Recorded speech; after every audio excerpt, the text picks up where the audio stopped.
தாத்தா விவசாயம் பண்ண பொண்ணு கொடுக்க மாட்டாங்களா? அது எதனால கொடுக்க மாட்டாங்க?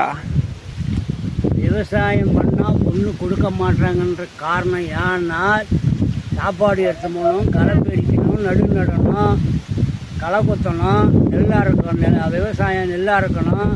அதனால் பொண்ணு கொடுக்க மாட்டேன்றாங்க.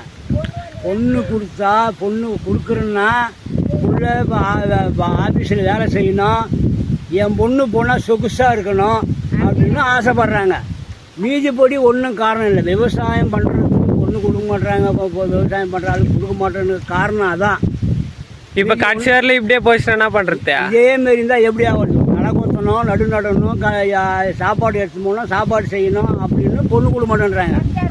மாப்பிள்ளை படிச்சிருக்கணுன்றாங்க, ஒரு உத்தியோகத்தில் இருக்கணுன்றாங்க. உத்தியோகத்தில் இருக்கட்டும், இல்லைன்னு சொல்லலை. உன் பொண்ணு சொகுசாவோட வாயிட்டோம், இல்லைன்னு சொல்லலை. விவசாயம் பண்ணாத உன் பொண்ணு எப்படி சொகுசா வாயும்? ஆனால் இப்போ பச்சைவங்களுக்கே வேலை இருக்க மாட்டேங்குது. அப்போனா எப்படி? உங்களுக்கே விவசாயம் பண்ணால் தானே நீ உன் பொண்ணு சொகுசாக இருக்க முடியும். மருமகன் வேலைக்கு போகிறாரு, சம்பாதிக்கிறாரு, ₹1,00,000 ஒரு மாதம் ₹1,00,000 சம்பாதிக்க, இல்லைன்னு சொல்லலை, வாசம் தான் சம்பாதிக்கிறாரு. அந்த ₹1,00,000 எடுத்து போய் என்ன பண்ணுவேன்? கரைசியாக குடிப்பேன் சொல்லுங்கள். கரைசியாங்க குடிப்பீங்க.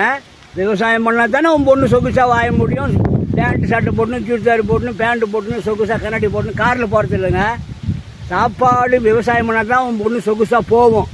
இல்லைன்னா அந்த பணத்தை உன் மருமகன் சம்பாதிக்கிற பணத்தை ₹1,00,000 சம்பாதிச்சேன்னா அது எதுவும் புண்ணியம் இல்லை.